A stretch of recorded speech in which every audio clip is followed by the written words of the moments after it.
All right, welcome back to another episode of Moving the Mountain, a creative leadership podcast. Today's guest is Colton Simmons. I almost said Simons because I just asked what it was. He is a photographer, and he just entered the mentorship space. Thanks for coming on. Thanks for Appreciate it. So I don't know much about you. I mean, I've been following you on Instagram for a while. I know you do photography, and I saw that you just launched your mentorship program. But maybe give us like a little bit of a background, kind of how you got into photography, maybe what you were doing before.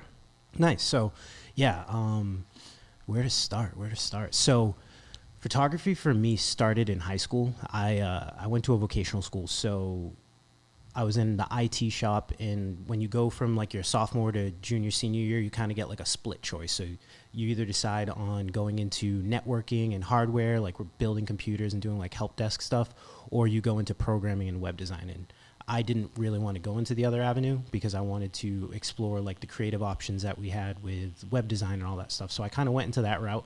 And, being a part of the school website, the IT program kind of runs the whole school website. So we would have to go out and take photos of the shops and get it updated on the website. So that's kind of where I got my introduction into photography. Also growing up skateboarding, like I was out, I was the one doing the photos for our friends when we'd go out and like do, skate tricks and stuff like that. So that kind of is where my passion for photography started. But then it waned as I went to college, was going to school for a computer science degree. And I realized like really quickly that wasn't the direction that I wanted to go in. So I took some time off from school, was, exploring a bunch of different jobs. I probably took about 4 to 5 years off from school. And when I went back, it was around the time that I had recently met my girlfriend at the time, and we got married, decided to go back to school together. And I was going to go back for graphic design because I had always had this passion for creativity. And it's like, I want to see what I could actually do with that creativity in the workforce. So we bought a camera with like money that we had gotten from our like wedding gifts, and we both decided like we're gonna like go full force into like learning photography because we'd been super inspired by our wedding photographer. So yeah. Shout out Tiffany Axman. I don't know if you've worked with her in the industry. Never heard of her. How long ago was this? This was in 2013. So okay. About 10 years ago now. Yeah, because I feel like, now it's like everybody's a wedding photographer. But back then that was, somewhat maybe more of a niche career, I would think. Yeah, there was like a few people dominating the Rhode Island space. And when I got into it, I didn't get into it with the hopes of like becoming a wedding photographer. I was in school for graphic design. It was at the time where like the Instagram cool thing was like to go out and do street photography. So I'd go do photography in Boston and Providence. And that was where I started out and kind of fell into portrait work through that. And I actually had my wedding photographer reach out to me. She had like a cancellation of a second shooter, like super last minute. She was like, "Hey Colton, like, I know you don't really have wedding experience. I love what you've been doing with the street photography. I know that you understand how to use a camera. Like, I just need someone last minute." And then jumped into it kind of head first. And it was that first experience of like being at Ocean Cliff, like nowhere that I belonged, being like my first wedding and falling in love with the experience of it. Yeah. So it was a positive first experience. Yeah. I mean, obviously it was a learning curve, maybe a little bit of overstepping my bounds and like not knowing exactly what I should be doing as a second shooter. But those things like started to fade away the more I started to second shoot and understand exactly like what was required of me, where I didn't need to like feel like I needed to try and like do anything outside of the bounds of what they expected of me. Right. Yeah, I remember kind of being at my first gig, and I was just kind of shooting everything. I remember enjoying it a lot, and I feel like there are people who gravitate towards wedding photography and they just like eat it up and they kind of like feed off of it, and then there's other people who's just like, yeah, this is not my thing, And you could be a great photographer and go into weddings and be like, nah, I don't like this, but like there's another aspect of photography that you could really like. You've had a lot of success. Like I've kind of seen you over the past few years, like really come up, make a name for yourself. What are some of like the key things that you feel like really attributed to that success? I think a lot of it has to do with, and it's something we were kind of talking about briefly while we're getting everything set up for the podcast, is like having an abundance mentality. Because I remember when I was first starting out and I was like this little fish in the big pond, and, you know, every client that I got really mattered to me. So when I would like have a phone call with someone and like they would decide to go with another photographer, I would be like, man, like that stinks. Like that was my like, you know, next step towards growing my business. And it wasn't until like I shifted away from that and realizing like, you know, I've heard this said before where you can equate in using time as a way to kind of talk about this, but like 1 million seconds is equatable to 11 days. And 1 billion seconds is equatable to 32 years. So when you see the difference between those two numbers, we kind of look at 1 million and 1 billion, and there's no way to like quantify it. Right. And then when you look at the fact that there's 8 billion people on the planet, and you look at the amount of people you need to book for a wedding each year to like make your life work, it becomes so much more like transparent to you that like, okay, this is something that I can do and I can manage, and I'm not going to worry about, you know, Move Mountains booking someone who called me and we both had conversations with, and they shouldn't be worried either because they weren't the right person for me. Right. And once you kind of like niche down and you figure out who your ideal clientele is and exactly what it is, like, you know, things are going to work out in the long run. So yeah, that's really good. What is that? What was that again? The breakdown, the million and the billion? So 1 million seconds is equatable to 11 days, whereas 1 billion seconds is equatable to 32 years. That's crazy. Yeah. That's insane. When you think about two finances, right, the difference, like $1 million is a lot, $1 billion is a lot, but you're right, there's not an easy way to quantify that. You know, you actually need like a visual or like an example like that. That's actually wild. Yeah.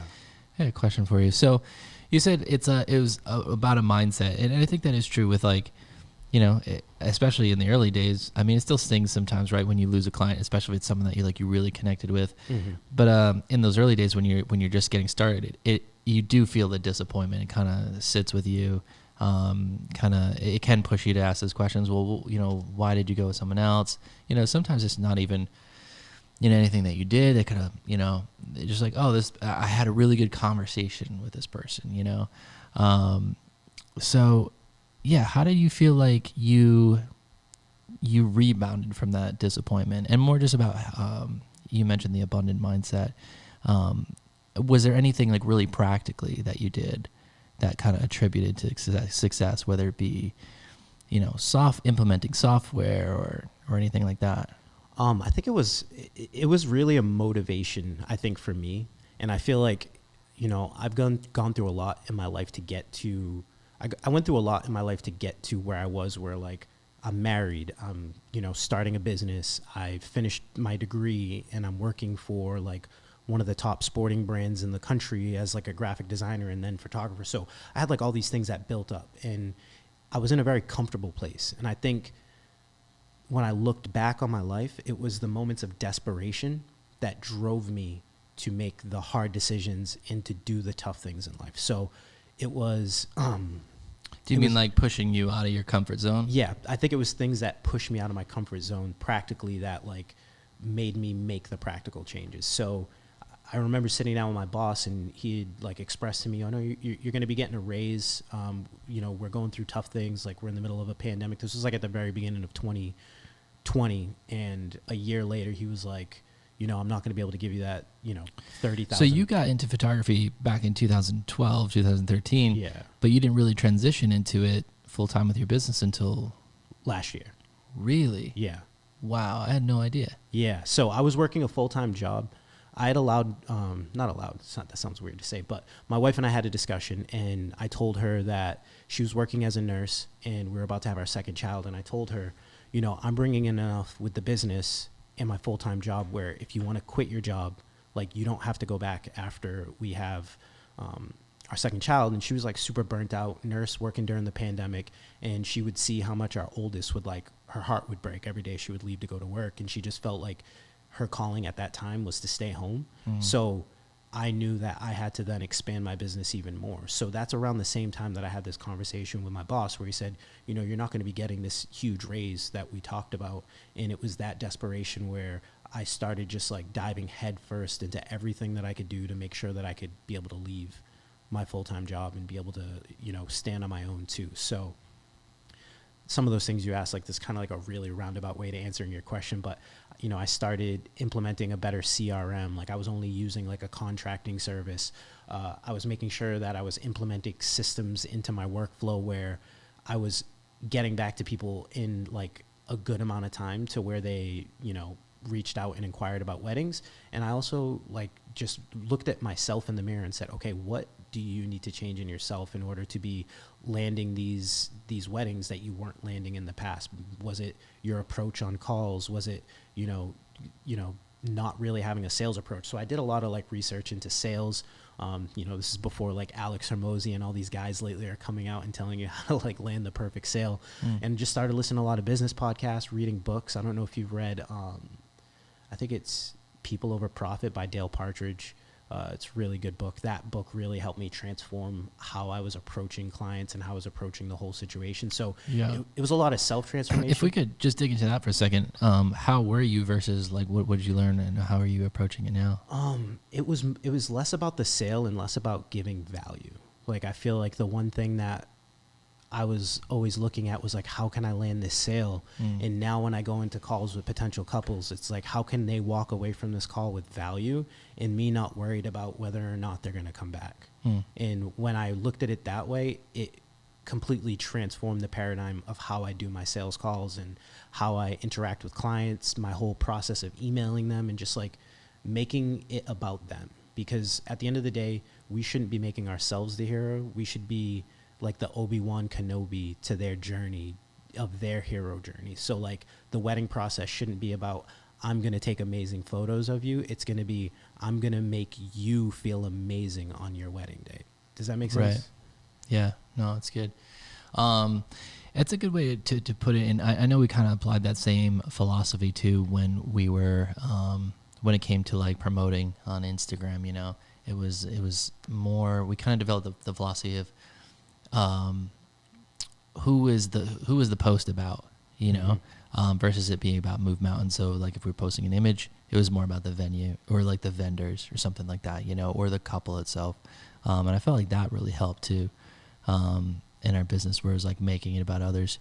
But walk me through like a sales call. Like what is that? How does that really go? Like are you more there to kind of like educate, and kind of give them, because I have that perspective too. When I'm on a call with a bride, I feel like it's their first time going through a wedding, right? Where it's like we do it every single weekend. So there's a lot of knowledge that you can kind of give them that just kind of, I think, puts them at ease a little bit. Yeah. So like a call for me, like I also switched to doing video calls just because I feel like it's a good way to, it does a bunch of things. And I think it even goes before the sales call for me. I've crafted my contact form in a way so I'm gathering the information that I would need to be able to crack the code. So like, for instance, for me, the code would be, what do they see as being like the ideal wedding for them? So I find out in the contact form a little bit about them, like how did they meet? What's their love story? What's their expectation about their wedding day? Where their wedding's at, what their budget is, so that if they have a lower budget than what my packages entail, I know how to deal with objections that they might have towards the end of the call. And then obviously getting an idea of why they want to work with me specifically, so I know about the things that about myself that I need to talk to and, really like encourage them about throughout the call. So it's not like they have any worries of like, the biggest thing that you probably hear it all the time is, I don't look great in front of the camera and all of your photos are very candid and natural, and explaining to them on the call, this is why it works this way, and removing stress up until the day of the wedding, and on the wedding day is how we're going to get you guys feeling comfortable enough to be in front of the camera. So the sales call will start, I'll do like some small talk with them and try to touch base on the things that they've provided in their information about themselves.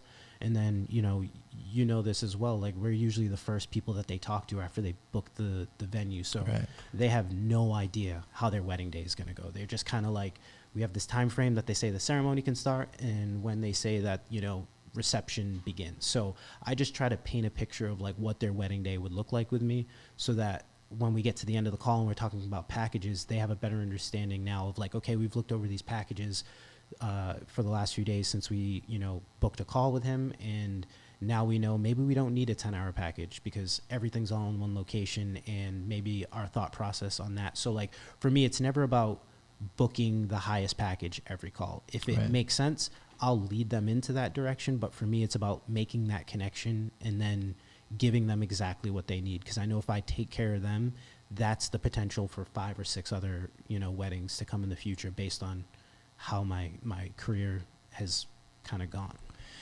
Yeah, that's a good point too. Taking care of clients, I feel like it can be overlooked, especially after you've landed the client.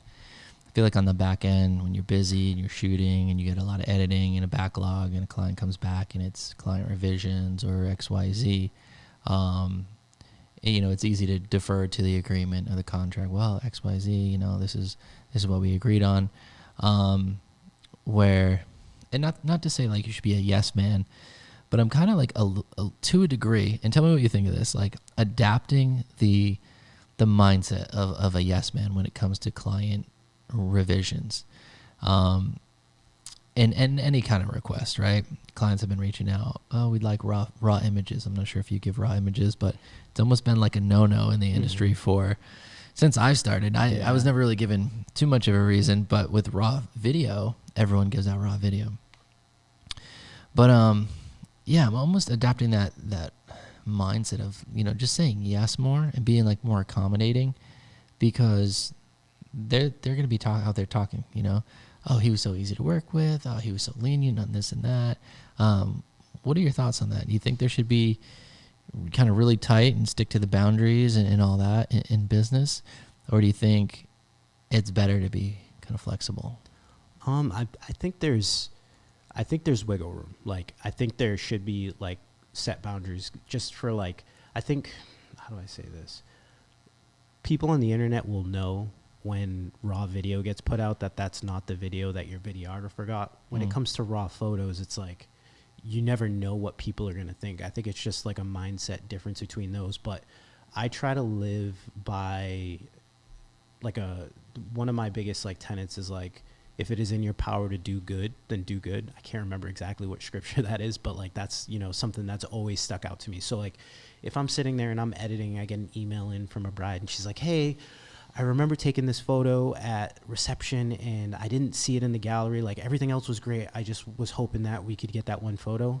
I can spend 5-10 minutes going to look through and just give her that assurance that, hey, maybe you might have had a little bit too much to drink and that photo didn't get taken, or you know what, I don't know what happened in my export process and my uploading process, but that photo got missed, but I just uploaded it to the reception. It should be at the end of the gallery kind of thing. So that's kind of how I approach it. But I do think for the security of our brands, need to make sure that there are certain boundaries in place when it comes to certain things, like maybe raw photo. I've never really dealt with video that much. Like I used to do video for a company back in the day, but never where it's like, my own like pride and joy of video. And so I don't know how to really answer it in that way. Yeah, couples I think go with the raw video because it's more just memory, keepsake kind of thing. Where the highlight is really that polished product, whereas it gives you a recap of the day and you get to relive it, but you do miss a lot of just like, something bridesmaid said on camera. She's not even on camera. She's just in the background. That's funny. Or, just clips that maybe didn't make it in. People that you don't often see that much because you can only condense so much into a short film. So I think the raw footage is really valuable. Question: you're doing the mentorship right now. Where do you find the time? And you're doing a great job with the videos, right? So it's like there's some editing, there's some production value. You got a setup going, so it took some time. Yeah, you have the camera going. Now you're dealing with bigger files, longer files. Now you're video editing, and it's not just here's the clip. You're doing the captions. You're kind of doing the punch-ins, kind of jumping around. How much time are you spending per week on that mentorship? What's your process there, and where are you finding the time? So, how do I say this? So my wife is such an angel and a saint, and we understand that like we're in a place in our life right now where if we sacrifice the time that we spend these next few years, it's going to mean a lot of a lot of, how do I say this, like security and a better future for our family. And my goal, and I've always had the passion to want to get into education. So I always knew that university wasn't the right route because none of my photography teachers like taught us the business aspect of things. Right. And that, like, in dealing with my first round of students, like all of the biggest concerns that they have is I'm not confident and I don't know the business know-how. So for me, it's a matter of, you know, giving them that tool of things. So that's why it was like the perfect route for me. So a lot of stuff that you're seeing now is like months of work that went into preparation. I already, like, I have like a video background. It's not something that I've ever like pursued professionally. It's like, you know, stuff I do for YouTube or stuff I do for Instagram and creating content. So for me, like getting the setup was something that I started doing over the last like few months and been working on a lot of these like video things. So a lot of the stuff you're seeing, I just, you know, I schedule a night of the week. I get like 7 different outfits. Wow, so you're doing different outfits. Yeah, so I'm batch content, and this is a little like behind the scenes for some of my followers that see this, but I'll sit and I've been using a lot of tools, like a great tool that I don't know if you guys have started to dig into. It's a big thing in like the ChatGPT? Yeah, so nice. Using like... Is that what you're using to script? So I'm using it to outline scripts. So like I'll sit there and I'll have a bunch of ideas and I'll, you know, use my ideas, create an outline, use the outline to create scripts. And then from there, essentially, if I'm like filming a bunch of ideas and I'm like thinking of things, I'm like, you know, let's see like what other myths are out there that are related to like the wedding industry. So I've become really good at prompting on ChatGPT. So I'll say, give me a list of 15 different myths that photographers face in the wedding industry. And then boom, you know, get a... And so you script on it. Do you have a teleprompter that you're using? Yeah. So I have a teleprompter, and just kind of like, basically what I'll do is I'll knock out probably like 15 videos in one sitting, and then it allows me to have a batch of content to be able to work with for the next 2 weeks. So I can kind of just like, the big thing about me is like being intentional with where my time is being spent. And sometimes in the chaos of things, it's hard to do that, but at least knowing like, okay, I don't have to worry about content for social media for the next 2 weeks. I can focus on my student coaching calls and editing up my, you know, last 2022 weddings. So yeah. And how long have you been doing the coaching? So I've been unofficially coaching for as long as I've been into photography. I feel like I would learn a little and then somebody behind me would know nothing, and I'd be like, hey, like, this is how you do this. And I've learned how to like mentor over the last like 10 years. So for me, I pulled on an intern during COVID to help me with my YouTube stuff, because that was what my main focus was at the time. And once the wedding industry opened back up, I was like, hey, do you want to like learn this wedding industry thing? And he's like, yeah, sure. So I had him shadow with me all of 2021. Mm-hmm. And then last year I had him as my main second shooter. So I was able to like pour into him, and to see like how much he's grown as a photographer was one of those things where I decided, you know what, this is something that I can do for other photographers. So we did some research, you know, figured out how to like create a program, a mentoring course and all that stuff. So we've been working probably for like the last 5 or 6 months putting everything together, and launched it last week. Oh, wow. It's only been a week. Yeah. So I've been seeing it everywhere. It pops up every day on my feed. I'm like, this guy's legit. It seems like you've been doing it a while, but that's awesome if you already have students. I think it's so underrated, you know, and I don't know if it's like a culture thing, but I feel like for someone to like come under somebody and be like, I'm going to learn from this person, is really like, it's very humble, you know? And I feel like it's pretty rare, but it's so valuable to the other person, where it's ironic, you know, I think some people starting out too can really overvalue themselves, and they'll be like, oh, I'm worth $50 an hour, $65 an hour. And it's like, you just started, like, you know, and they're unwilling to take opportunity and to learn. And I mean, I think I second shot for at least a few years. I worked for 4 different companies over 3 years. And I learned a lot on like at other people's expenses, you know? I think if I was doing my own stuff like out of the gate, like that probably would have been pretty detrimental.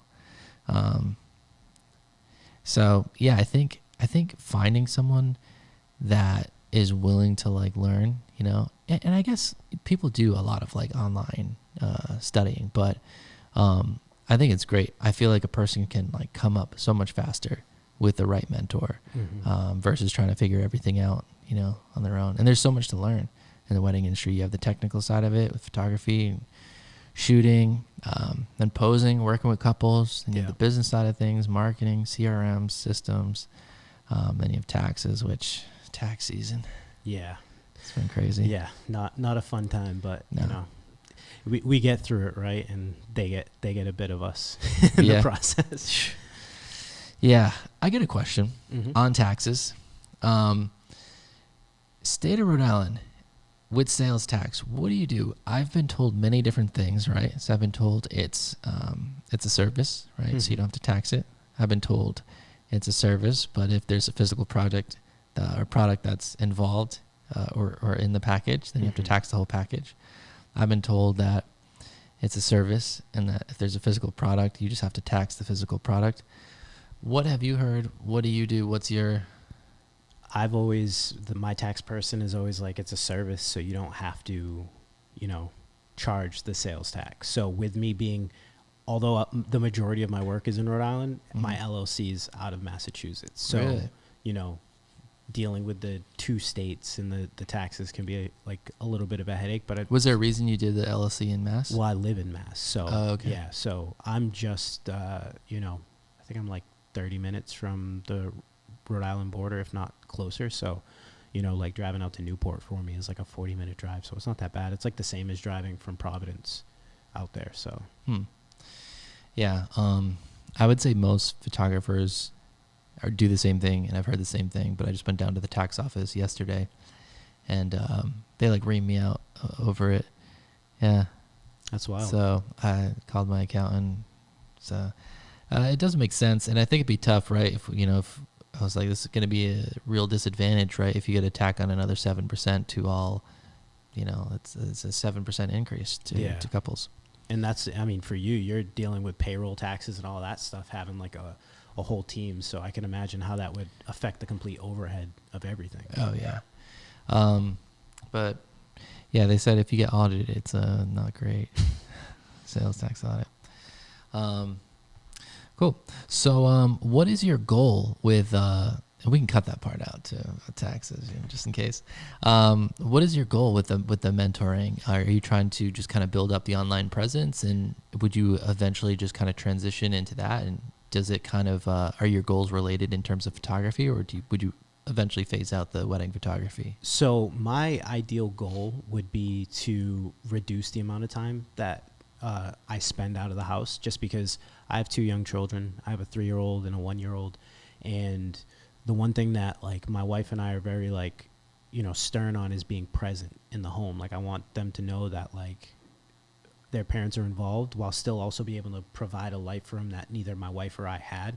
So the biggest goal would be to, you know, obviously move away from shooting as many weddings as I do, but I've already told my wife, like, this is something that I'm super passionate about. Like, all the couples that I speak with, the number one thing that they say is like, you know, I see the passion in you. I know the passion I have in myself and how much I enjoy it. So I would never want to phase it out, but it definitely leads credence to like the goals that we have and not having to be stuck in New England, and to be able to live a more like flexible life, to be able to, you know, travel more if we want to, or spend time in Europe if we want to. Like I've never been to Europe. I've never been to Asia. Like there's experiences that I want to give my kids that I never had, and to know that like from like April to October, I have to be like chained to this area is one of those things that I want to kind of free myself of. So Yeah.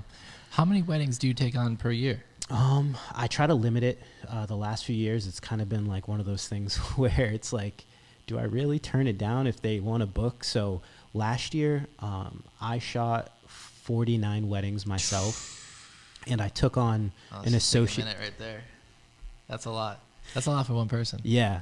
But I look at it and I've kind of, it's not saying that I'm like, I hate to use the word like built differently, but like I was working a full-time job and shooting 30 weddings. So for me to shoot 49 weddings and not have a full-time job to juggle, Right. it's one of those things where I didn't mind taking it on, knowing that this is all I'm doing now. And with the uncertainty coming out of the pandemic, I wanted to make sure if some variant caused a 3-month period of our wedding season to go down, I still kind of had contingencies to be able to make sure that my bills were paid and my savings accounts were, being managed correctly. So I overbooked. This year I'm trying to stay around the 40 mark, but I also took on an associate last year. So he shot 10 weddings in a supplement to what I shot, and I capped myself at 2023, and I now have 2 associates. So I'm just trying to get them work at this point.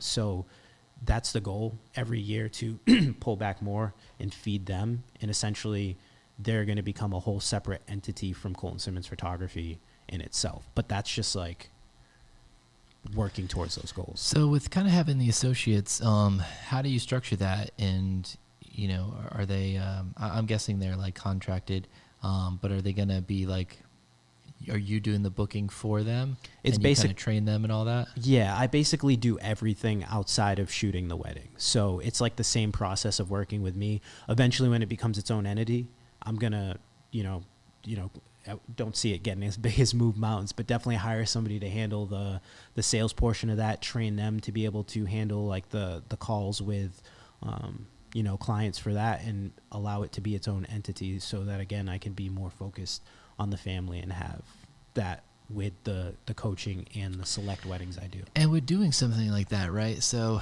are they still able to like, is it kind of a handshake deal? They're committed to this sister brand that you're kind of building out. Do you have some kind of agreement with them? Or is it kind of, you train them, you feed them work, but also if they want to start their own thing, like how do you juggle that? So I don't have like a non-compete clause with them. It's more of one of those things where I'm going to train you up. If you lock in for a date with me, like you're just not going to be able to like go and book your own wedding and get paid, full amount money like you've locked in for that date. And if something like that ever arises, then, that relationship would be done, and I would work on, building up another person for the team. I have so many second shooters that shoot with me that are willing to get into that position and have expressed wanting to get into that position. It's just, I don't want to overwhelm myself right now where I'm running this mentoring business, I'm running my photography business, and then trying to add on more. I want to get to a point where I could just like hire somebody else on again to like handle managing most of that for me. So, right. So transitioning into photography during the pandemic is probably a scary thing. I don't know if that's scarier going through it and running a business, or scarier starting a business as it's happening. What was that like? And we came into the field in such different times. I think I really started this like 2015, 2016.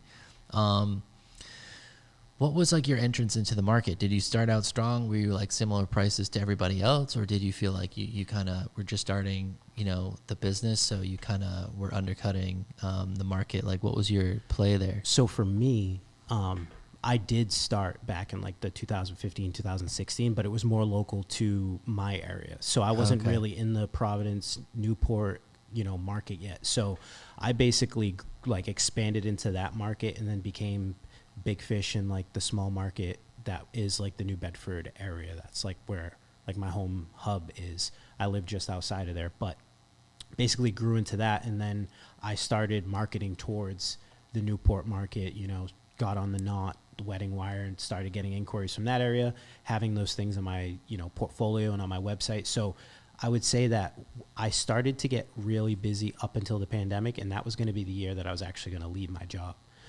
And then I lost 30 something weddings that year because of the pandemic. I couldn't shoot any of them. They all got pushed into 2021. So I just kind of stayed comfortable at the full-time job. They were keeping me on remote throughout the entire process. So how did you deal with those? You're rescheduling all those weddings into 2021, but I'm sure you already had bookings in 2021. So what were you doing when people are, overlapping on dates. I call, by the grace of God, it just like the dates all worked out. Wow. Like people moved into dates that I didn't have available. And then my 2021 became like a wedding season of 40 something weddings.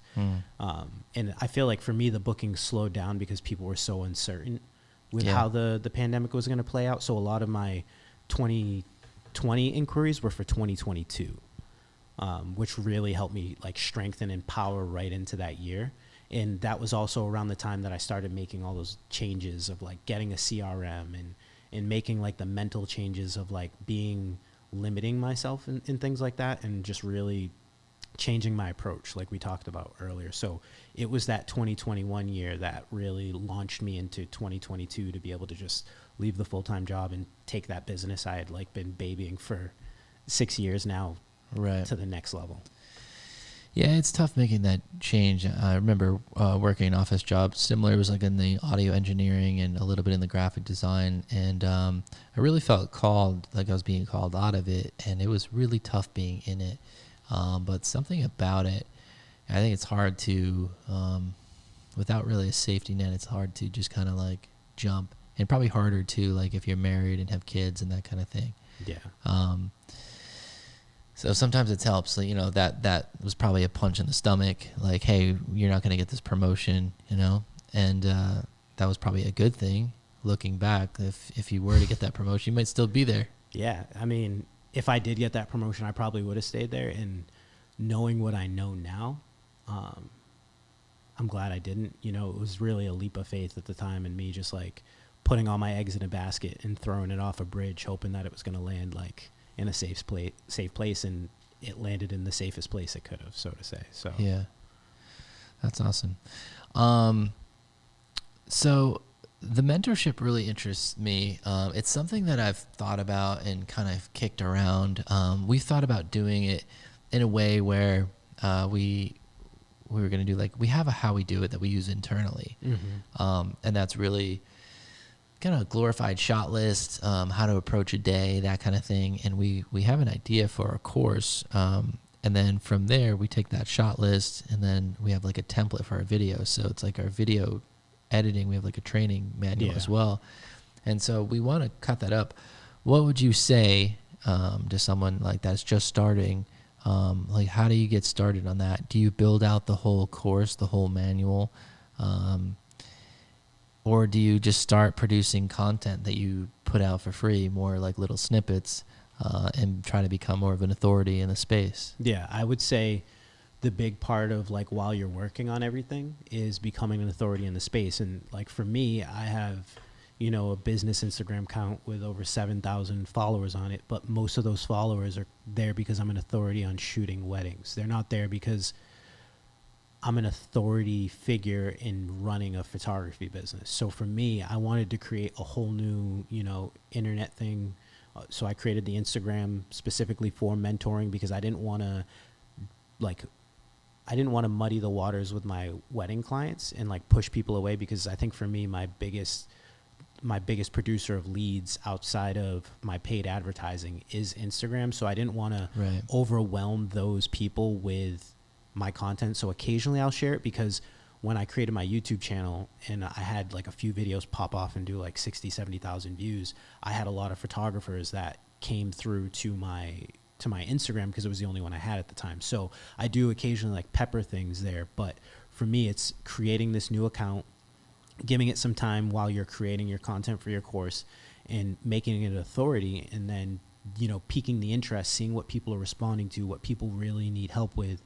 And like doing research, like reaching out to the people in the industry, like, hey, where do you find pain points in the industry? What's your biggest hurdles, and addressing those directly, because if 5 people are dealing with confidence, then we're going to focus on like building your confidence and finding ways to do that, as well as, equipping you with the tools to be able to maybe step outside your comfort zone and do some things in your business that you've never done, like showing up on social media and people seeing who you are and seeing your day-to-day life, because you're more relatable now, so they can trust you. So it's like pulling all those things together and like giving people the transformation of what they want to become versus where they are. What do you feel is like the biggest pain point for like shooters starting out, or maybe even like established shooters? What do you feel like is the kind of hurdle that photographers kind of run into?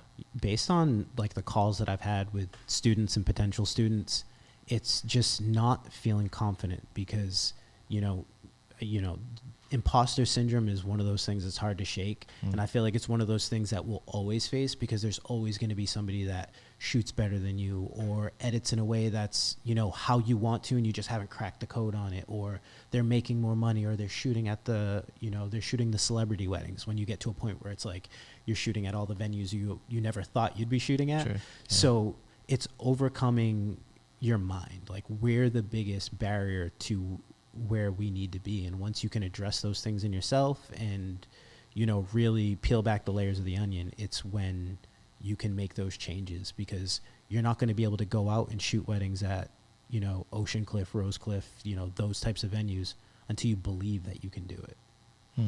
It's funny. It's funny too how you get familiar too. Where when we first kind of got into Belmare, like, it was the first wedding at Belmare. This is like crazy. Same thing, Rose Cliff, right? It was like when we finally got to Rose Cliff, it was like, this is insane. We've been wanting to shoot here forever. 2 years later, it's just like another Rose Cliff wedding. This is the second one this weekend. Yeah, it's like, but you got to remind yourself. You're like, you got to stay like grateful, you know, and not get complacent, because when you get complacent, you're going to be passed by the innovation of others. Yeah, that's very true. That's very true. I'm always trying to remind my team of that. Like, you know, especially like as you grow, when it was just one editor, it's easy to encourage them, kind of push them, feed them material. Hey, let's try this. Let's do this. But as you grow and you're focused on more things, and then it's tax season and all this stuff, it's just like, you know, you don't want quality to slip, but, you know, that complacency can kind of fall in there. And the thing is there someone right behind you, you know? So that you got to kind of, you want to stay on the cutting edge. At least I do. We see some really great people kind of coming up. Like, I mean, Jarrett Blinkhorn, he's been doing it longer than I have. I think he's great. He's probably one of the best, I think, that we have in New England. Yeah. I'm not sure if you've worked with him. I haven't. I've seen a bunch of his stuff. Like, it was like featured on some television show, I think, that like reviews wedding videos or whatever. Oh yeah. I saw that. Yeah, but he's great. It's funny. We went to middle school and high school together. We played in bands and stuff. That's funny. Yeah. Used to skateboard together. But we were close friends. And there's another company too, Salt and Pine Films. They kind of came out of nowhere. Their stuff is really good. Yeah. The editing's very different. And that's very boutiquey. I don't know if we could ever kind of do something like that. I think we have a little bit. It's like a creative edge, but it's a mix between traditional and traditional with like a creative edge, I would say. But yeah, we like to at least implement things. You know, kind of what is new, what is next, and even too with like, I think especially with presets and looks, like things like that change so much. Where I encourage couples like not to get anything too trendy like for their photos, and we offer like different looks and stuff. We're like, try not to do anything too trendy because you want it to feel timeless. I think, you know, you're gonna look back on some of these, I think, like edits when you're 60 and be like, why did I get like this? You know, colorized like antique kind of look. And your grandkids are like laughing at you, like they did the trendy thing from 2023. Yeah. But you know, it is what it is. We like to, you know, stay creative, and I think you have to. But it's definitely like it's always evolving. Definitely. This ChatGPT, let's talk about it. I've been like raging about it, and is it raging or raving? But I've been writing job descriptions with it, job ads. I've been writing emails. Yeah. Everything. It's blogs. wild. I was texting my buddy about it earlier because I have like this VPN on my computer, and when you connect to ChatGPT with the VPN and you're trying to like do work, you constantly have to like refresh it. And I'm like, oh man, like this is annoying. And he's like, oh, you know, Lex Friedman's on Rogan right now talking about ChatGPT. So I started listening to a little bit about it because, you know, Lex Friedman obviously is like the big proponent for AI. And it's one of those things where I was like leaving to get ready to come to the podcast. And my wife was like, you know, you guys are going to talk about how AI is going to be, you know, implemented into these robots and going to be doing your jobs in 10 years. And I was like, I don't know that it could ever do that. Like, do you think it could take over the creativity of being a photographer? I think its target is to take over the mundane work, right? So you already see it with like editing. You know, we've been targeted by a few companies that do AI. I don't think they're great yet.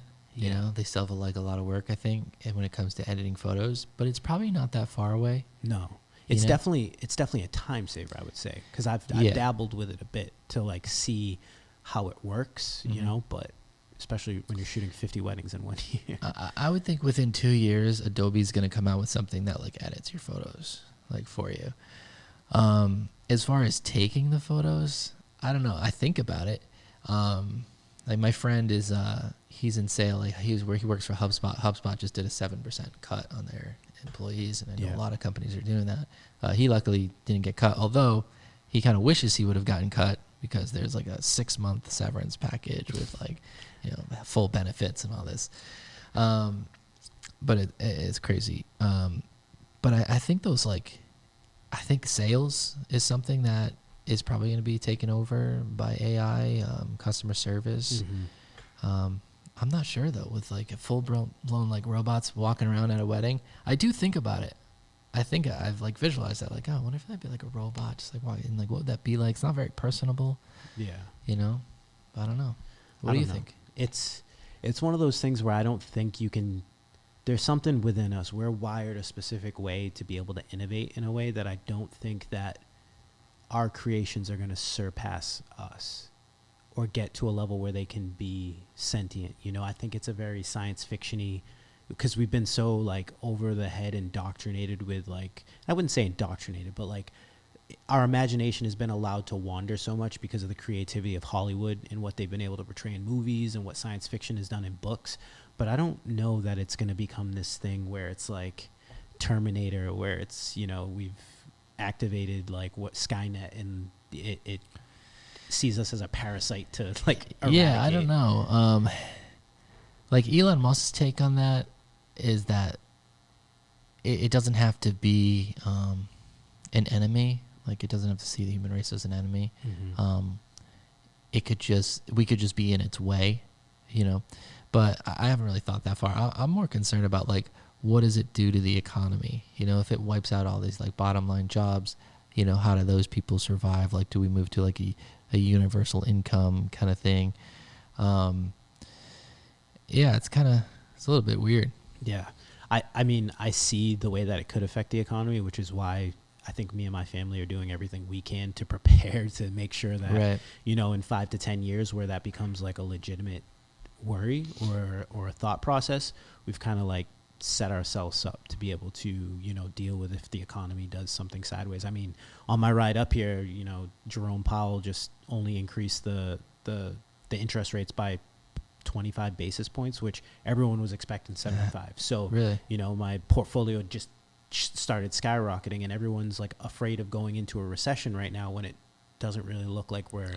Well, Jim Cramer just said we're in a bull market, so yeah, I mean, that's where they're saying like anything he says, they like to say it's gonna like the opposite usually does happen, but because nobody expected the 2008 recession. If everyone's talking about the expected recession, it's just I think people are going to make the corrections in their businesses, and you're seeing this. People are getting laid off, and that's it's better a few, and I say this in the best way possible, it's better a few people be laid off than something unexpected hits and then 50% of the companies getting laid off, because now there's no overhead to prepare. So as people are easing and making the right decisions, you know, at least for me, like I'm just thankful to be in a place where I don't have a lot of overhead. My office is at my home.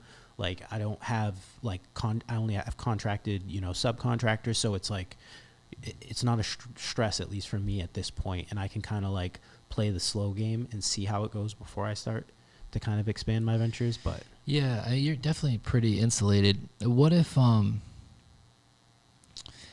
know, what if things did, you know, get a little gruesome, right? What's your plan? Like say if bookings, you know, were cut in half, you know, would you adjust pricing? Say, okay, because I mean, we adjusted pricing for inflation, right? So we kind of moved everything up because everything was going up, right? Like pretty good salaries that people were making now seemed like they were making pennies. Like it seemed like that dire. Yeah. And, so they got like these crazy 20-25% raises across the board. But like, we raised the prices accordingly. Would you do the same thing if recession hits? You think photographers are going to start just like cutting prices? I really don't know what I think I would do in that situation, which is why I think I'm at this place right now where I'm just setting up multiple, sources of revenue so that I'm not so dependent on one thing. Mm-hmm. And, if push came to shove, like I've always, with where I came from in life, I have like no lack of humility where if I had to like pick up a side job or something or do whatever it may be to just make sure that my family's taken care of, that would be the decision that I would make. I don't know if I would change my prices per se to go down, because everything's, kind of still projected to like the inflation. I didn't raise my prices for inflation. I kind of raised my prices because I didn't for a long time. Mm-hmm. So I think I could still have wiggle room to raise them up. So that's kind of where I'm at right now. My family and I are like more than abundantly blessed with what I'm able to bring in. So yeah. What do you start at for wedding photography? 4,800. 48. So, okay. Yeah. I feel like that's pretty. See, when I first came into to the industry, I mean, we were charging $1,800, yeah. Giving free engagement sessions. Yeah, everything's free. Yeah. But I was undercutting everybody. Everybody was probably at like 2,500. Mm-hmm. I feel like when I came into it, maybe 2,900, Yeah. somewhere in there. Maybe some people like 3,500. That was like crazy. And they would kind of be a little upset. They'd be like, I "You got to remember. raise your prices." Yeah. Were you there? No, I just remember people telling like me the same thing. Like, yeah, but I didn't really feel. I've shot other weddings for other companies, but I've never shot my own wedding. It wouldn't be right. Yeah. To charge a customer. I don't have the experience of an experienced lead shooter. I can take a photo, but so I kind of came in where I felt comfortable. But yeah, it seems like over the past probably, we were always kind of like undercharging just because I felt like, we had to maintain a certain amount of bookings to maintain staff. But now I feel like we're at a pretty healthy place. But it does seem like we're right in line now with like where other people are charging. It's like pretty standard industry rates, which is a big jump from where they were back in 2016, because it was 2,500. It's like literally doubled in 5 years. It's wild. And I think it's because like also too, like the expectations for us has increased, like the innovation, the amount of like education that we've needed to have, and whether it be just like researching other photographers as part of our education to like understand what the trends are and where things are going in the industry. More is expected from a wedding photographer. I feel like a lot of times I'll talk to couples on their first phone call and they don't even bother with a wedding planner because I've like helped them out so much that they kind of have a better grasp on things. So they see the value in paying a little bit more for a wedding photographer. But when they do have a wedding planner, like I'm not going to complain because it just makes our jobs that much easier. Yeah. I mean, the photographer is like, if there's no wedding coordinator, the photographer is directing the day. Telling, all right, hey, we got to go. We got to be here this time. All right, we got to rush this a little bit. And we have the experience enough that we can do it, and it's fine. Sometimes it's better, I think, without a coordinator. Yeah. Shout out to all the coordinators. I love you guys, though. I love you, but you guys are great. But, there's always that time where they're like tapping you on the shoulder, like, come on, during portraits. Yeah. You just started getting some good stuff. That's why I usually like take the bride far away. Like I don't even let them know where I'm going. It's like, yeah, we're gonna go do portraits. They don't like that. That's a no-no. And then they're like finding us down at Castle Hill. It's like, what are you doing over here? It's like getting away from distractions, family, No. It is tough when there's like family around and they're trying to get portraits, trying to get comfortable, right? Mm-hmm. People are coming up to them, they're talking, they're bringing them drinks. That's my pet peeve. Mm-hmm. When like people from the venue bring them food and drinks, which it's a nice gesture, but it's like, hey, we just got to get through this. I need 10 minutes, I need 15 minutes, and then drink all you want. Yeah. I mean, did the bride say she was hungry? Right. What are you doing here? Yeah. Most of the time, like couples don't even want to eat because they're so caught up in the emotion of the day. Right. But I definitely feel that. Yeah. So, what's next? You have off season. When's your first wedding? My first wedding is March 11th, I want to say. Okay. Yeah. And how do you ramp into the season? You really start picking up in May? I want to say I have 2, I think, in March. I have 4 in April, and then May is when it starts to like really ramp up.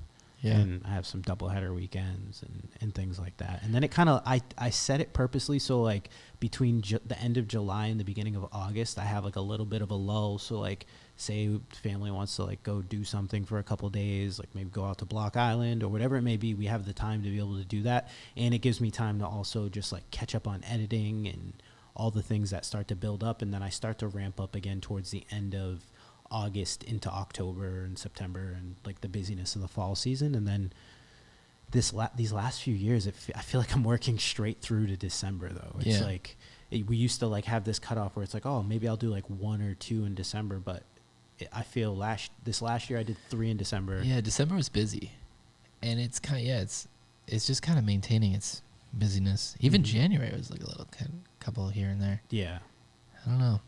I don't know if it's like the discounts they get for like an off-season wedding. What's your philosophy on New Year's Eve wedding? So I will take them, but it's an upcharge for being a holiday. Like that's just the way I do it now, especially having kids. Before that, I really didn't care. But how much of an upcharge like really justifies, you going out on like I'd say like a 15-20% upcharge, just because with it being a holiday, it's the only holiday other than like Memorial Day that you're expected to like still work. So if you want me to like not enjoy that time with my family after having a very long season, like if you want me out there that bad, you'll do that. It's we just kind of came to that realization this year, because in the past it's like, oh, another wedding, New Year's Eve, right? We'd book a bunch, but we've been getting inquiries, and I'm like, no, because this year everyone's just like, no, I want to spend time with my family, I want to go out with my friends, and like I get it,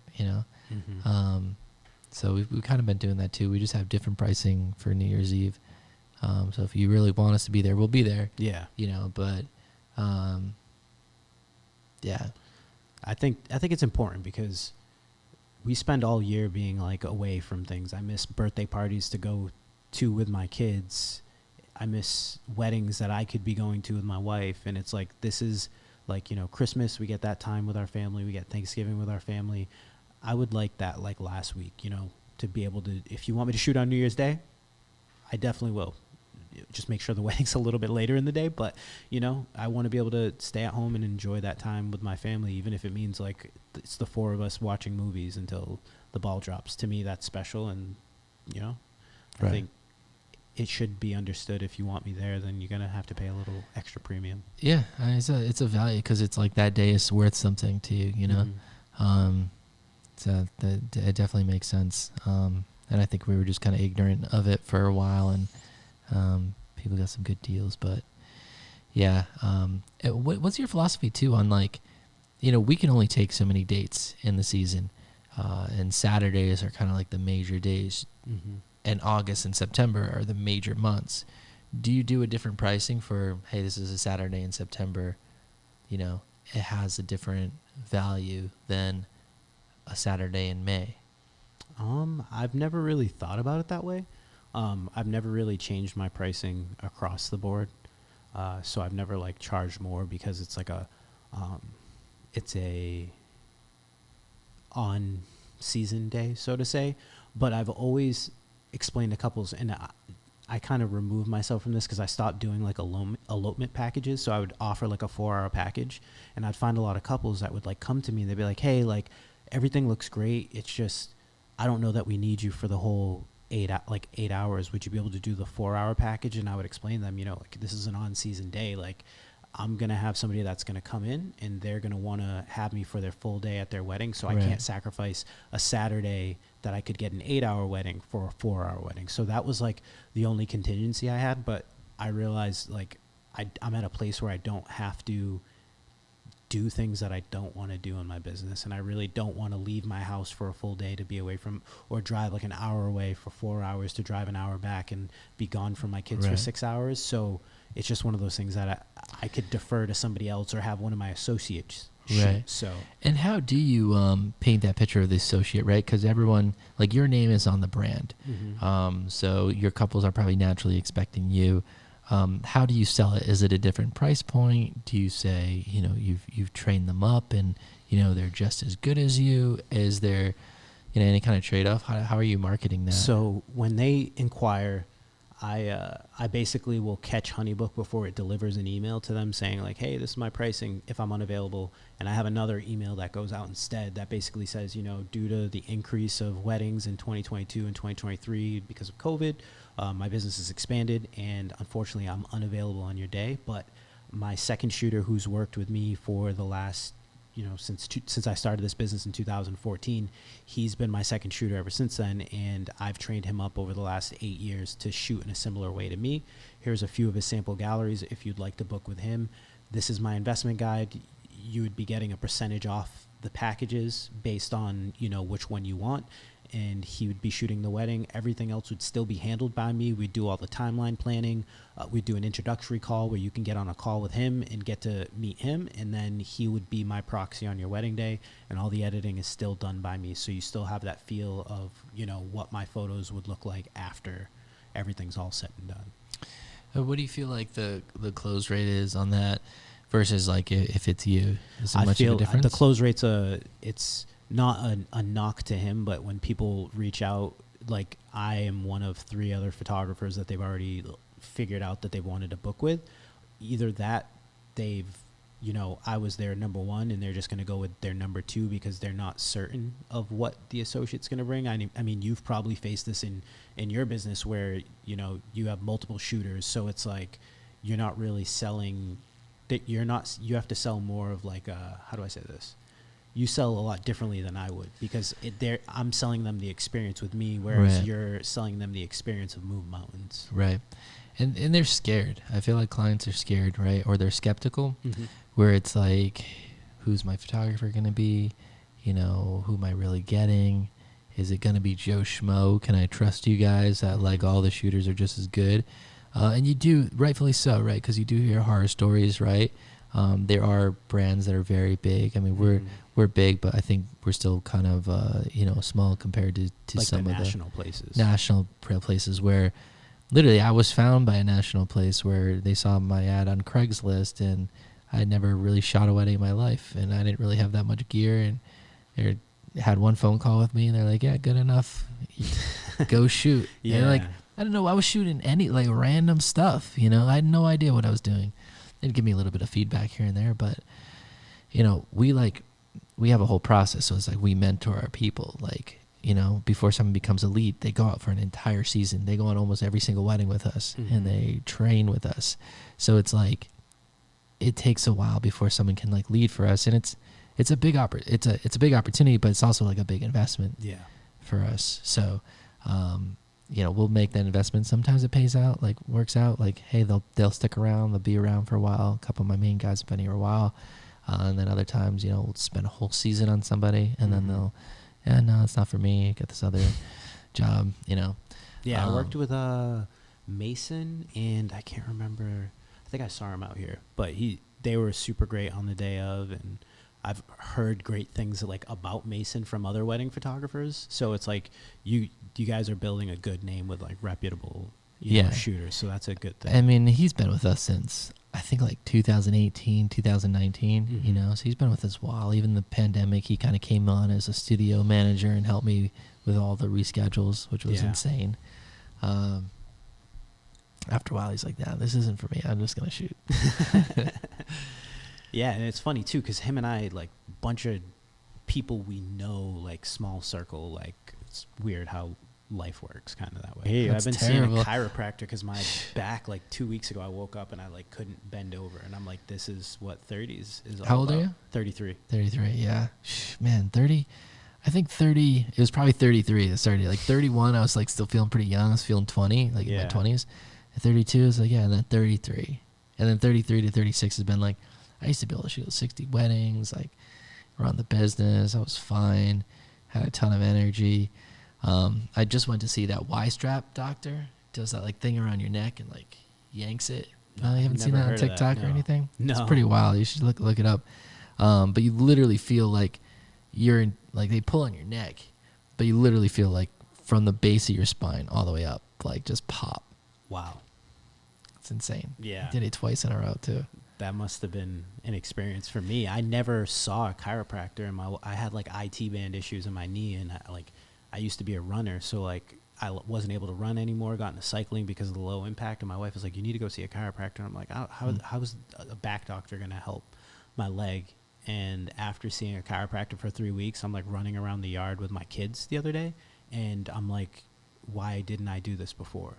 And his thing is like your nervous system and your spine is like the key to all the ailments that your body has. Every disc is associated with a different part of your body. So if you're having IT band issues based on your x-rays, yeah, you have an issue in your L5 and your L12, and those things all affect what's going on in your legs. So it makes sense that you have IT band issues. So with him adjusting me, like being able to run, like I'm looking forward to buying a pair of running shoes this spring and start running again this summer and see how that works out. So yeah, no, that's good. They definitely do help. I got to go more, but this guy I saw on TikTok, and I was like, he's in South Carolina, and so I took like a day flight out there, went, and when I got there, I was like, you know what, this is probably super dangerous, and I shouldn't do this.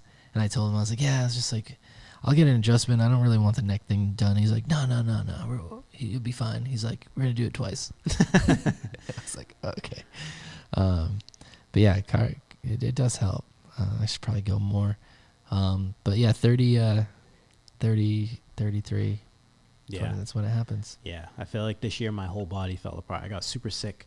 I shot a wedding in Mexico, and got sick like the day I was shooting the wedding. You know, when you wake up and you just feel like the sinus pressure, but it's not there. I'm like, of course, like I'm shooting a wedding in Mexico, like huge portfolio piece, and I feel like I'm starting to be like useless. But went through, rocked the wedding, left Mexico like 2 days after that, returned home, and I was in bed with a fever for 2 weeks. Usually everyone in my house will get sick, and I get sick for like a day, and I bounce back, and I'm like doing everything around the house because I'm the only one that feels better. And this time around, my wife, like she being a nurse, she like, had I not gotten better in the days that I did, she was like on the verge of like bringing me to the hospital because there was just nothing that we were doing. Like tried one night, I like went and like I had in our basement where my office is, I have like this leather couch, and I was like, I'm gonna sleep on the leather couch. We're gonna put me in like 3 layers of clothes and put all kinds of blankets on me to get me to just sweat this out. Woke up the next morning, still had a fever, sweat everything out, but still had like I was trying everything to like not have to go to the hospital. And then we got some supplements sent in from a friend, tried that stuff, and within a day or two I was better. But Was it COVID? It wasn't COVID. Oh. No. Huh. And because I've had COVID twice, and that third time I don't know what it was, but Jeez. it took the life out of me, and that made me take a whole new like route of seriousness and understanding on my health. Yeah.